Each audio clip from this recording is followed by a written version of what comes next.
Easy on the beat. That's a fact. That's super fact. That's factory. It's the podcast from the streets where you hearing it first. My name is Precher Bishop in the streets of my church. Yeah, we looking for the facts and the covering dirt. My name is Precher Bishop in the streets of my church. It's the podcast from the streets where you hearing it first. My name is Precher Bishop in the streets of my church. Yeah, we looking for the facts and the covering dirt. My name is Precher Bishop in the streets of my church. It's the podcast from the streets where you hearing it first. My name is Precher Bishop in the streets of my church. Yeah, we looking for the facts and the covering dirt. My name is Precher Bishop in the streets of my church. It's the podcast from the streets where you hearing it first. My name is Precher Bishop in the streets of my church. Yeah, we looking for the facts and the covering dirt. My name is Precher Bishop in the streets of my church. Yes. Welcome once again. What's going on, world? We are back with another episode of the Streets of My Church podcast. This is just one of the branches off of the tree of the weekly dosage. And today, we have a very special guest. Oh, okay. Would you like to introduce yourself, my brother? What's poppin', yo? I go by the name Grime or Mr. Grimez. Tex, a couple different names. No doubt. You know? And Mr. Grimes, where you from? I'm from Cambridge, man. Cambridge, Massachusetts. Right Okay. outside of Boston. Right outside of Boston. Shout All out right. 617. Definitely. Shout out, salute. How was it growing up in Cambridge? I mean, Cambridge was a very diverse city. So you see a lot of different races, you know, Asian community, Haitian community was strong out there. Mm-hmm. It's been a few years since I've been back home, but, you know, it's very diverse population out there. So growing up, it wasn't just one group of minorities or one group over here. No, you had a blend. You had, you know, Puerto Ricans chilling with the blacks chilling with, you know, I myself am multiracial. Mm-hmm. You know what I mean? So I'm a product of that. Right. But yeah, no, you had a nice blend of different races, different cultures, different things to learn too, you know? Absolutely. Yeah. All right, so Not a bad place. what is it that you do? Like, what do you do when it comes to this industry? Or Oh, I make music, man. Okay. I make music. Yeah. I'm an artist. You know, I spit and we try to bang out tracks and make albums and all that, you know? Definitely a fan, you know, music. All right. And how long have you been doing music? I myself have been doing music all my life. I mean, ever since I was a youth. Like, I want to say like 12. You know, I know you got your start way earlier than than the average person, man. So I can't compete with that. But no, around the age of 12. Ironically, the same age I started getting into trouble with the law. I think I came up with my first real rap in a jail cell. You know. Okay. And you know, not to be, you know, the typical background story, but yeah, I've had my run-ins and it's changed my life, and for the good and for the bad. All right. We're definitely gonna get to that. Do you have siblings? I do, yeah. I'm the middle child, 5 altogether. Okay. I got older brother, older sister, younger brother, younger sister. Nice. And so like getting back to the street topic, because this is the Streets of My Church podcast. Yeah. What's been your experience in the streets from young to present day? So growing up in Cambridge, I mean, I remember hearing stories of how we would battle with Boston, you know, try to be the most popular and all that, and crime rates and all this stuff. But, you know, I got introduced to the game at an early age because I grew up without a father, another fatherless youth story. Mm-hmm. You know, my mother had to work. She's a single mom, 5 kids to feed. She's out there, you know, working, doing her thing. Mm-hmm. I go to school, and I had the opportunity. The opportunity was there because Cambridge, as you know, is renowned for its educational Schools. for the schools and everything. You got Harvard University, you got MIT, you know, some of the top minds come out of there, you know, and you know, I just without the right support, I went the wrong way, you know what I mean? So yeah, that had a big impact on me growing up. Okay. So what was your experience like because you know, on this show we don't try to glorify the negative aspects of life, even though we all go through them. Right. But we definitely try to give both sides of the coin, and you know, a message to the youth out there. So, like, what was your experience like in prison? So that's, I mean, when I went to prison, it was, you know, it's called DYS. It was for the youth. I started, I guess, my first case that I got locked up for, I was at the age of like 14. Okay. I want to say. And I just remember the first time I realized how serious it was, being driven out to the prison, looking out the window and thinking, yo, I don't think I'm ready for this. You know what I mean? Like my whole life just changing right there before my eyes. Right. So, you know, as you know, you're a knucklehead growing up, so you never really take into consideration the seriousness of the situation, right, until it hits you dead in your face. So I remember being going through intake where you know, you got to strip, that you got to shower, you got to do all types of things that you're not comfortable doing around anybody. Right. You know what I'm saying?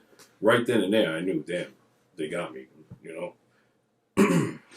Yeah, it's a humbling experience, but you know, at the age of 14, it's crazy. Is it that for the youth out there? Is it scary? Oh, definitely. Listen, we all want to be tough. We all want to be the toughest dude. You know what I mean? I've had my, you know, my moments and all that. You don't realize how serious it is until it hits you, and when it does, the fear hits you, the uncertainty hits you. Everything, you know, you're 14 years old. You're going through this. Yes. And it's something that even, you know, adults struggle to go through. That feeling where, I guess, yeah, as adults we do struggle to go through it, but we can deal with it a little bit better now that we're adults. But as a kid, I know you remember that feeling of, I'm never going to get out of this trouble.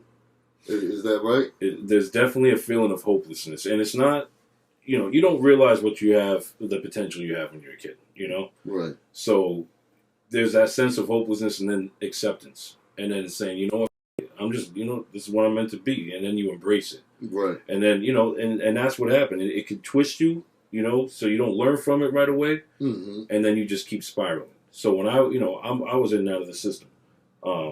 Like I said, started at 14. Right. Making runs for in the park, shit like that. All I know is I got a paper bag in my hand. And I got to take it somewhere. Right. You know what I'm saying? You get paid, you're cool. Like, that's how it starts. Next thing you know, there's a violent aspect to it. You know, people start hating on you. People start trying to cut your throat as far as business goes. You start getting your hands deeper and deeper into dirt. You know, it's harder to wash it off. The underworld. Exactly. The underworld. Exactly. So you start off, there's this innocent kid running around just with a paper bag, and then next thing you know, you're the one in supplying the shit. You know what I'm saying? Exactly. Yeah, absolutely. You know what it does to the community, what it does. But that's why that sense of hopelessness is so important, man. How you deal with that, right? You know, I embraced it and ended up just becoming someone else who's poisoning the community, like that. You know what I mean? But people got to understand, this is the way the world is designed for us to live. Right. So it's hard to fight that at an early age. So you know? Do you think they make it easy for you to get in trouble and hard for you to do right? Look, at the end of the day, we all have choices, and how you handle those choices depends on a lot of different aspects of growing up. Were your parents there? Was someone there to guide you and show you right from wrong? If you came up in a community where you had good opportunities, is someone guiding you to take advantage of those opportunities and do the most productive thing with it? Right. You know. So even growing up in such a diverse community and all that, there's still senses of racism and all types of stuff. You know, I seen my older brother get beat by cops when he wasn't doing a damn thing. Right. I got beat by state troopers while I was shackled and couldn't even, you know, defend myself. Just you know going into it, I was going into my next question. What was it like dealing with the actual prison system when we talk about the COs and the judges and the lawyers and the headache? There's definitely stories. So yeah, those are things that are all connected when you're locked up, when you're incarcerated. You know what I mean? Luckily, and I say this reluctantly, but luckily, I was locked up. The majority of my lockup was in my youth, my younger years. You know, but I remember one day sitting down at breakfast. Now they got these long tables. We're all sitting down, and we're eating the nastiest that you can imagine, eggs that didn't even look right. And I remember seeing one of the kids had to be like maybe 17 years old, being restrained by two COs, grown men, big heavy set dudes my size. You know what I mean? Yo, they took this dude, put him in the elevator, and before the doors could close, I saw swinging uppercuts to the kid's stomach. I'm like, yo, now I know I got to watch my back around these that I'm living with. I also got to watch my back around the COs. Now I've heard stories that they'll put you in a cell and lock the door, and let you handle your business. You know what I mean? And I've seen it happen. You know, I've seen flip flops go flying. That's how I put it, man. And I was locked up in Brockton at the Brockton Y. I think that happened at the Brockton Y a long time ago.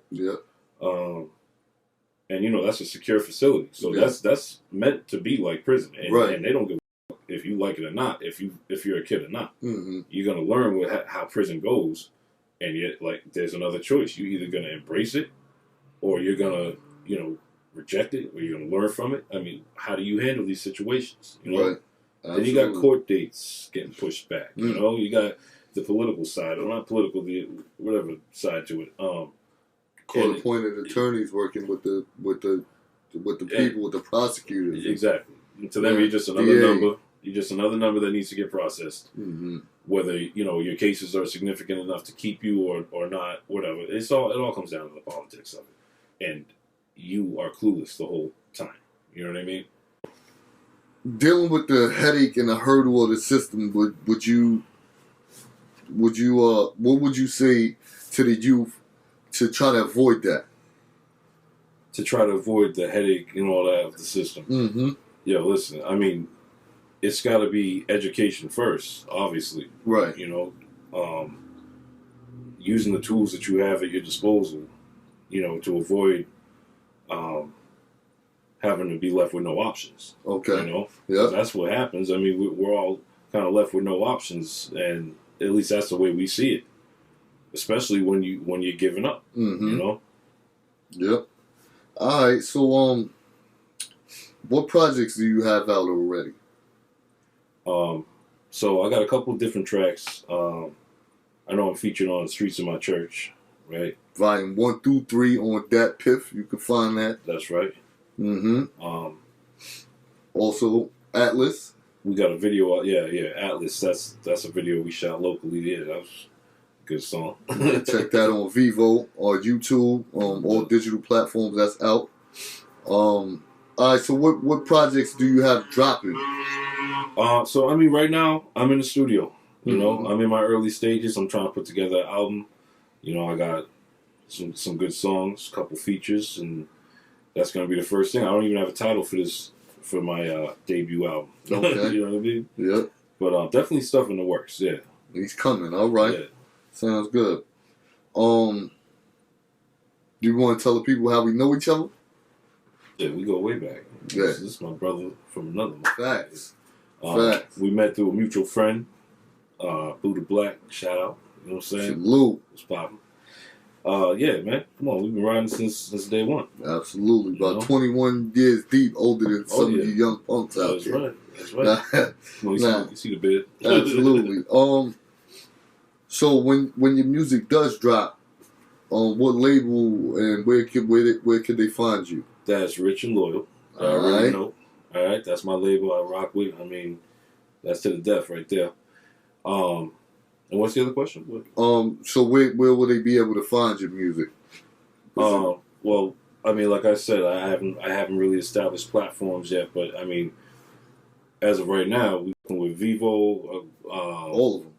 You can just tell them everything. So then everything. Find them everywhere. Everything. Once he drops, you can find them everywhere. And y'all don't want to get this because this is some of Massachusetts' finest. You know what I'm saying? Cambridge finest. You know what I mean? Like, y'all really got to peep what's going on here.